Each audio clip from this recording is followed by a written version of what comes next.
Hello, I'm Stephan Schwartz. I'll be talking about a tested program to acquire pragmatically useful information from the future. This is a project that I have been doing for 45 years. And over those almost 5 decades, I've had thousands of people describe the future at a very specific date. And this is a preliminary report on that work. In 1978, I had left government in the early 70s. From 70 to 76, I was the special assistant to the Chief of Naval Operations for Research and Analysis. I was also for 2 Chiefs of Naval Operation, and I was also part of the Massachusetts Institute of Technology discussion group on innovation, technology, and the future, and the Smithsonian Institution study group on innovation, technology, and the future. So I was deeply immersed both in the futurist world and in the geopolitical world of the military at a classified level. And my concern, after I had left government and had a little daughter who was had just recently been born, I got to thinking about what her world would be like, because my feeling at the time, and it was the general consensus of most people in the geopolitical world, that either by accident or deliberately, we were likely to have a nuclear war.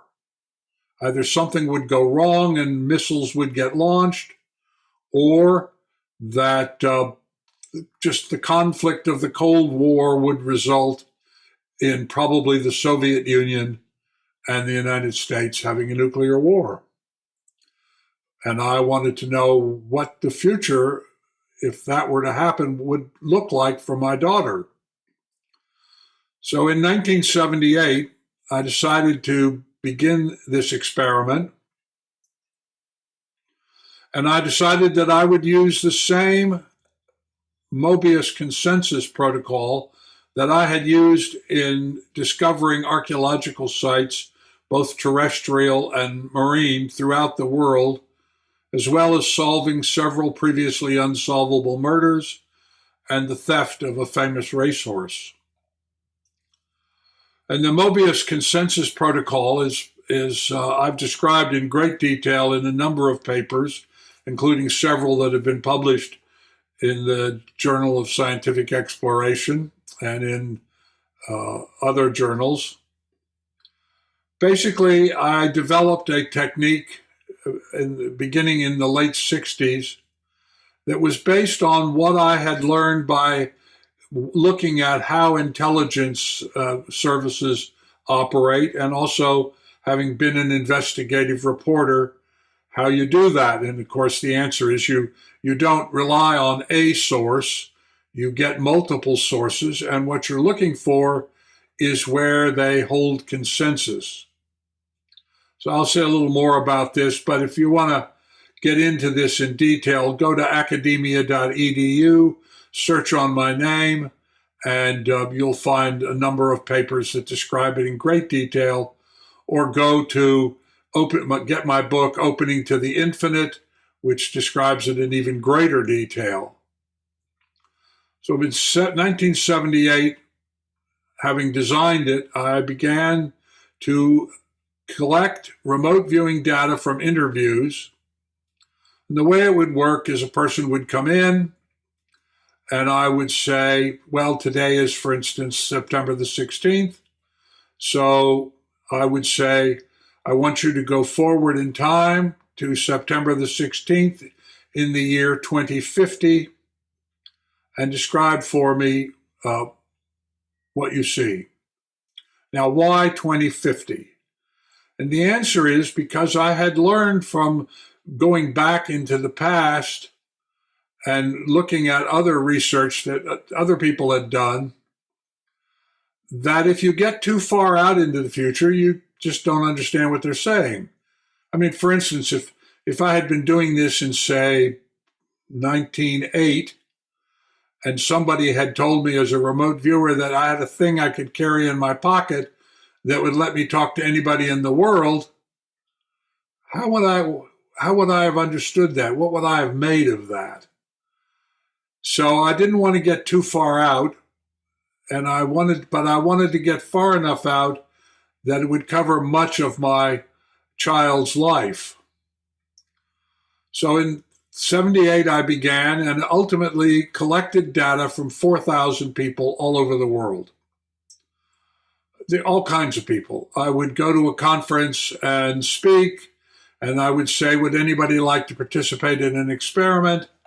And volunteers would come forward, and I would ask them each individually to fill out a form that answered a bunch of questions that I would ask, and they would write it down, and then it would be transcribed into a computer. And then the way the consensus protocol works is you break it down to individual concepts, which are alphanumerically designated, and then you begin to do an analysis of literally concept by concept.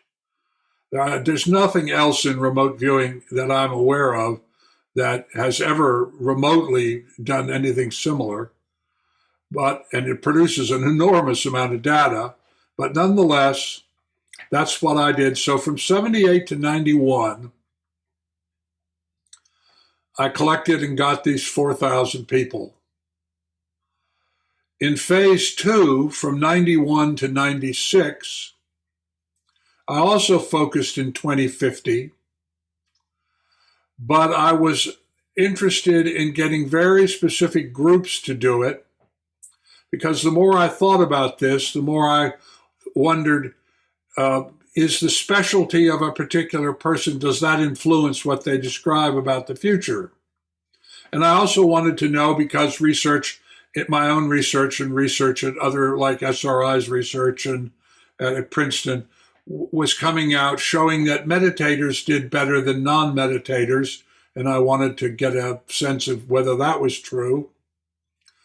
So beginning in 96, I did 538 remote viewings using this monitored interview protocol. And then in phase 3 of the project, which began in 2018, I shifted to the year 2060 in order to compare the differences between 2050 and 2060. And also I stopped originally in 1991 because I was struggling with working out how can you evaluate this material for its accuracy. Now we know that meditators do better than non-meditators, and also that people's perceptions, it's hard to distinguish between people who are doing it rationally, that is, they're giving an answer that is based on intellectual assessment, as opposed to those that are doing it by acquiring precognitive information. So in this third phase, I also had a large group of people, over 1,000, who filled out a form on SurveyMonkey, and I asked them to give me their rational assessment of the future so that I could get another 1,000 people who also filled out the form, but who were asked to remote view it. And I wanted to see whether when people think they're doing an intellectual assessment, are they involving also non-locally perceived information? And similarly, when they're looking at non-local information, are they actually just making rational assessments? So we got 1,000 people to be rationals. I got 1,000 people, about 1,200 people to be remote viewers. I did another whole series of 300 respondents to just doing individual interviews, because I wanted to see when people fill forms out, do they do it differently than when you actually have a personal interview with them? And also, I chose 2060 on the third phase because I wanted to see an answer to a question that I had never been able to answer, and I hadn't seen anybody else answer, and that is, when people describe the future, are they describing a fixed future, or are they describing the highest probability future at the moment that you're asking them the questions? And so these are parts of the things that I'm still analyzing. And as I said, I stopped in 91 because I needed to figure out how I was going to do these assessments. I had asked people to describe not only how things were, but also how we got there. And I had a lot of information about that. And I wanted to be able to see if there was a difference between the 2050 and the 2060 data. So I'm not going to be able to give you a complete assessment of all of this because I'm still doing the analysis of this data. I mean, there's over 10,000 pages in a database, so it's a long, tedious task. But anyway, after all the concepts were broken down at the 91 group, and I went through and I began looking at how things were developing. And that's what actually began the Schwartz Report, SchwartzReport.net daily web publication that I put out, because I was trying to begin to get access through all kinds of journals and various studies and publications to begin to pick up these trends that the remote viewers were describing. So let me talk a little bit about these this initial stuff. A selection of the preliminary observations from the 78 to 91 group. They predicted the disappearance of the Soviet Union. Now, that may seem kind of obvious now, but I can assure you that when I began to get this information, 78, 79, 80, 81, 82, talking about the world and how safe it was, I started out by asking, have we had a nuclear war? And the viewers said, no, there hasn't been a nuclear war. And I said, oh, well, the world must be much safer then. And they said, no, actually, the world is much more dangerous. And I cut, what in the world? And I said, well, why is the world more dangerous? And they said, because of terrorism. In 1978, when I began this, the only terrorism that I knew about was the fighting going on between the Roman Catholics and the Protestants in Northern Ireland and the terrorist activities that were involved there. But of course, as you know from looking at the media, pick any day you like, we have experienced an enormous rise of terrorism. So I said to them, well then, if things are more dangerous because of terrorism, what's happened to the Soviet Union? And they said to me, it doesn't exist in 2050. And it stopped existing some years ago. And I thought, what?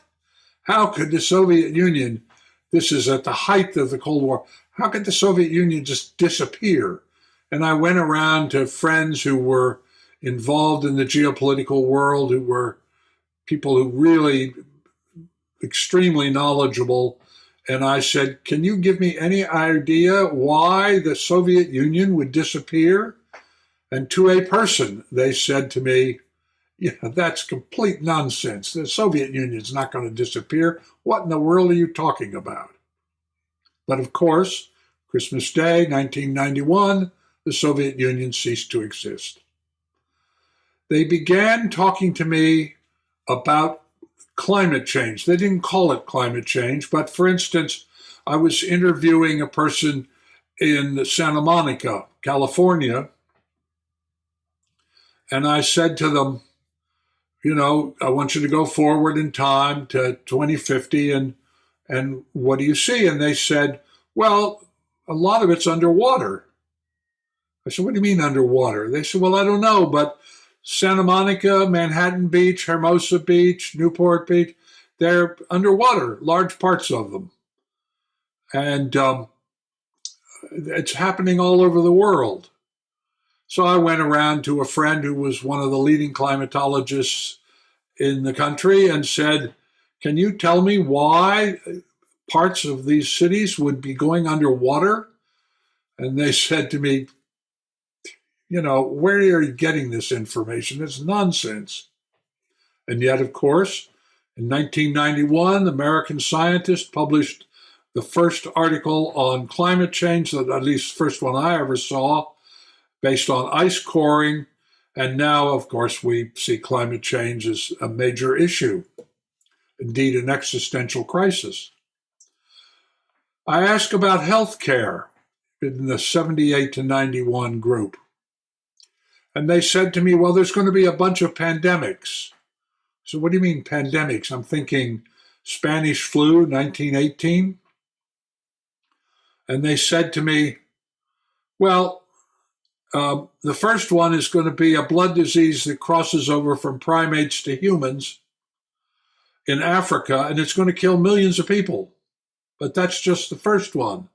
And of course, I went around to Deputy Director of National Institutes of Health and asked him, did he know anything about a blood disease crossing over from primates to humans that could kill millions of people? And he also said, this is nonsense. And then in 1981, the AIDS epidemic began and killed 35 million people. They described the transition out of the carbon energy era, the end of the internal combustion engine, and the development of virtual reality. I started, as I said, in 91, I stopped collecting data because I had so much of it already, and I needed to figure out how I was going to assess it. And so I began what became the Schwartz Report. And then I did that for several years. And then in 96, I began another phase, and I started collecting again. And what came out this time that really stood out for me was, again, the inundation and collapse of coastal cities, the creation of electric-powered commercial aircraft, and the rise of a cashless society in which biometrics vouchsafed payments. I would say, you go into a store and how do you buy something? And they would say, well, you either have this thing that's embedded in your wrist, or they look at your eye. And I said, well, what about credit cards? And they said, no, it's gone past that. So in 2018, having looked at this data and assessed that it was pretty much like the data that I got in the archaeology projects, I began to look at things, only this time I looked at 2060, because as I said, I wanted to know, are people describing a fixed future or the highest probability that they're asked? So I thought I'll compare the 2050 and 2060 data and see what comes out of that.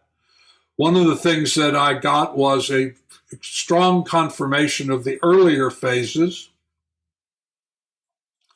And this particularly is what has stood out for me from 2018 to the present time, is that between 2040 and 2045, several very dramatic changes are going to occur that are going to alter the structure of human culture worldwide. At first, I thought it was a single thing. And when I talked to people about it, they said, oh, well, maybe extraterrestrials will contact us or something, that'll bring the change. I don't think that's what it is. I think what's these people are talking about are several things combining together, sort of coalescing. One is the dramatic change that climate change is going to cause. that there are going to be multiple migrations in the United States internally. 3, one away from the coasts because too much water, one out of the Southwest because of heat and lack of water, and one out of the central states because of catastrophic weather events like tornadoes.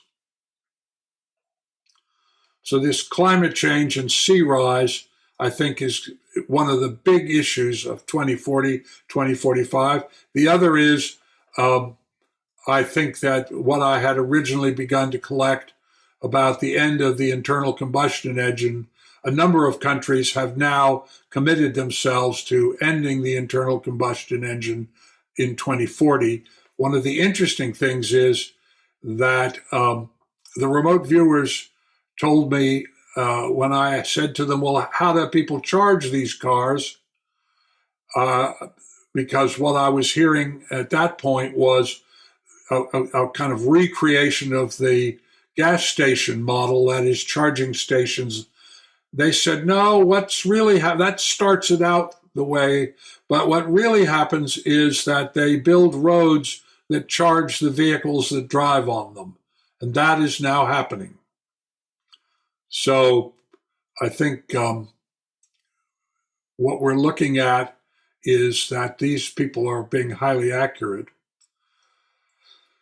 The remote viewers tell me that people are going to largely reorganize into smaller communities, that cities will be not exactly abandoned, but that the large office buildings will be turned into apartments or low-income housing or vertical farms. And all of those things are now happening, exactly as predicted. They've told me, and this I've been particularly focused on, that the United States would still exist in 2060, but real political power would devolve down to the states and groups of states that would work together. That the illness profit system of healthcare in the United States, which is one of the worst in the developed world, would give way to a universal birthright, single-payer healthcare, more like the present European model. Okay, so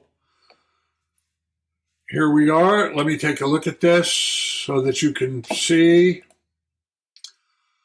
So how accurate is this information? Well, I've tried to describe for you some of the things which I've already been able to assess and which are very clearly they were accurate. But I want to place it in a larger context. Non-locally, how accurate has this non-locally sourced information proven to be? Well, based on the research experience of over half a century using this Mobius consensus protocol in a whole range of applications, and also looking at the work of SRI and Princeton and some others who've done research in remote viewing, about 35 to 40% of the concepts that are offered by remote viewers prove impossible to evaluate. That doesn't mean that they're wrong. They could, in fact, be right, but it's impossible to determine. For instance, if I ask you to describe a ship and you describe an anchor, well, of course, it's a ship, anchors. But to give you an example, an actual example, if you just tell me that the captain had an amethyst chandelier in his cabin, I don't expect to see that. So this low a priori material is what I'm particularly looking for, that and consensus, of course, as I said earlier. So 35 to 40%, you just can't evaluate. You don't, it may be right, you don't know. There's no way to test it. Of the remaining 60 to 65% of the concepts, between 75 and 90% have proven to be correct or partially correct, but operationally useful. For instance, if I ask you to describe an individual and you said, well, it's a man and he's wearing a black shirt, and in fact, he was wearing a blue shirt, dark blue shirt, well, that would be partially correct. So we expect to see between 75 to 90% in all these archaeology experiments I've done and these murders and all the rest of it have proved to be correct or partially correct but operational. The remaining 10 to 25% of the concepts are incorrect. So information of this quality, when applied to the future targets without any other sources of information, given the accuracy level, can be used to be extremely valuable to guide decisions and actions. And that, in fact, is what I'm now focused on, using this information that's been developed and that we can begin to see the trends developing to support it, to make decisions about the future. And so to date, to the degree that I can assess it yet, the degree of the accuracy level of the information coming out of this project appears to be 83%. And that would be completely consistent, as I said, with the work that has been done in other projects over half a century. So, as I said, 78 to 91, the disappearance of the Soviet Union, the catastrophic rise of climate change, the rise of terrorism, the AIDS epidemic, the failure of antibiotic medicine, the transition out of the carbon energy era, the universality and the rise of the internet, which in 78, 79 was just beginning, and which these people describe as much more sophisticated. I think what we're going to see is the development of the hologram, the idea that people no longer are working in office buildings, but they're working from home. And as I say, with the development of that, I think we're going to see of the hologram, I think we're going to see more and more of that. But we already see it in a number of American cities. The collapse of office real estate is becoming a real issue. And so, as I said, in 91 through 96, the second phase of the study, and that saw the inundation and collapse of American coastline, massive internal migrations, the rise of small communities, the creation of electric-powered commercial aircraft, and the rise of cashless society. Between 2040, 2045, we see these dramatic changes that are happening all over the world. I've already described that. And by 2060, we see that the end of the internal combustion engine. This has become very notable, particularly in the 2060 data. Not a single remote viewer describes gasoline-powered vehicles. And they do describe this business of electric vehicles. You drive on the road and it charges. So if I were investing in technologies, that's one I would be looking at. And climate change involved with sea rise that's caused the submergence. I do not think that we understand or fully appreciate as a society what climate change is going to do. What I get from all of these remote viewers and what I am now seeing in the climatology and geological information, the journals, studies that are coming out, is that this is going to be a dramatic change, which is going to involve millions of people becoming either migrants internally or immigrants to other countries. And in fact, that whole countries are going to disappear. So in North America, I expect that there will be migration away from the coast because of sea rise, as I said, southwest because of rising temperatures, lack of water, and out of the central states because of catastrophic events. People have organized, as I've said, in smaller communities. I found that very interesting. And they also describe a much more minimalist kind of architecture in buildings, and that these smaller communities, we really have become two different countries.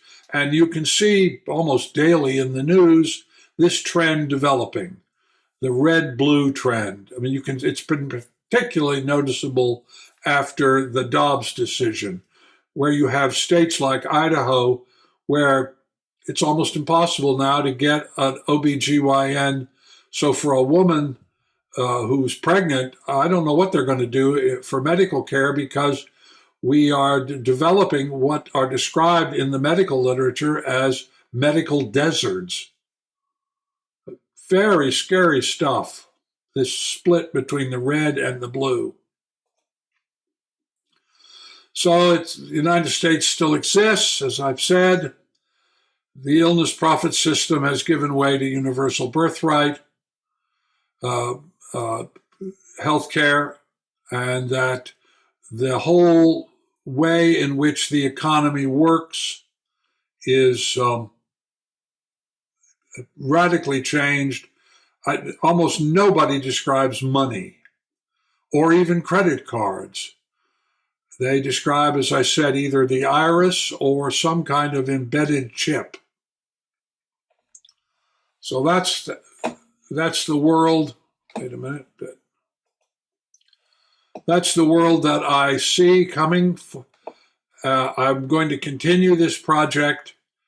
I'm now beginning to look at developing interviews with people to ask them to further define the things which I have already been able to get out of the data.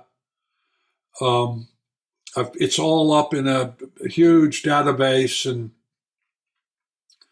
but I am now sufficiently confident about the quality of the material that I want to further refine it. And I'm also interested in focusing on specific technologies which will help us get through the climate change.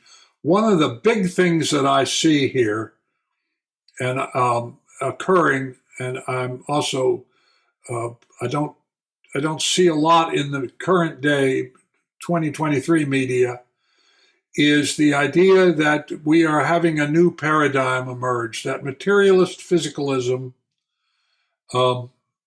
It's not that it's wrong, it's that it's inadequate, and that we need to understand that all life is interconnected and interdependent, and we need to begin to develop social policies that recognize that. So the idea that consciousness is causal and fundamental, as Max Planck told us back in 1931, is becoming, I think, the new paradigm.